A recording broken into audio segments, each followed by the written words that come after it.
मध्य प्रदेश वन्य जीवों के प्रबंधन की दृष्टि से एक अपनी पूरे देश और दुनिया में अलग पहचान बना रहा है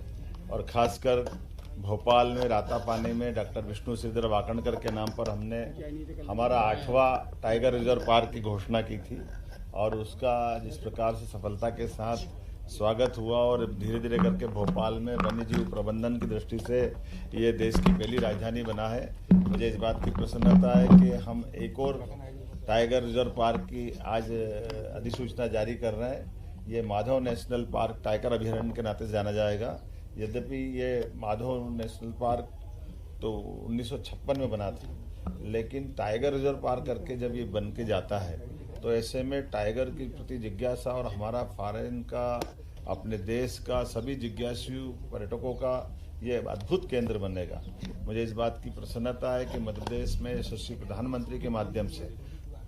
एशिया का पहला चीता प्रोजेक्ट भी सफलतापूर्वक हमने यहीं चंबल के बेल्ट में ही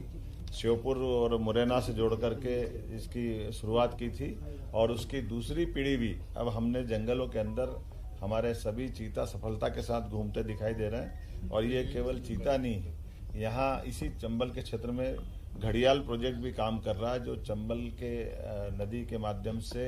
घड़ियाल पुनर्वास की दृष्टि से एक बड़ा प्रोजेक्ट है। और अब तीसरा ये माधव नेशनल पार्क टाइगर अभयारण्य बनने के साथ ही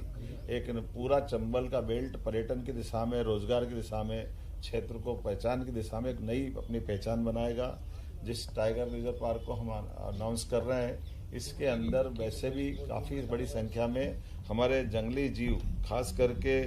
सियार, लोमड़ी, तेंदुआ, भेड़िया, जंगली कुत्ता, जंगली सुअर, शाही, अजगर, चिंकारा, चौसिंगा इत्यादि तो पाए जाते हैं। बड़े पैमाने पर यहाँ से लगी हुई नदी में मगर भी पाए जाते हैं। और हम कोशिश कर रहे हैं कि धीरे धीरे करके मध्य प्रदेश की जो मूल पहचान है कि वन्य जीवों के साथ सह अस्तित्व की भावना और मध्य प्रदेश के निवासियों का जो स्वभाव है वो प्रकृति के अनुकूल होते हुए अपने देश में वैशिष्ट वाला है। जब हमारे राज्य के अंदर 31% वन और देश के अंदर कुल वन क्षेत्र का 9% से ज़्यादा हिस्सा हमारे यहाँ है, ऐसे में हमने अपने वन्य पॉलिसी के अंतर्गत इसको टाइगर रिजर्व की घोषणा की है। मैं उम्मीद करता हूँ कि इसके करने से, उदाहरण के लिए बताना चाहूँगा कि अभी की दशा में 8 रिजर्व पार्क में हमारे सारे पर्यटकों के आगामी, जब तक टाइगर रिजर्व पार्क ये वन्य जीव के खुले रहेंगे तब तक के सारी होटल, सारे रिसोर्ट, सारी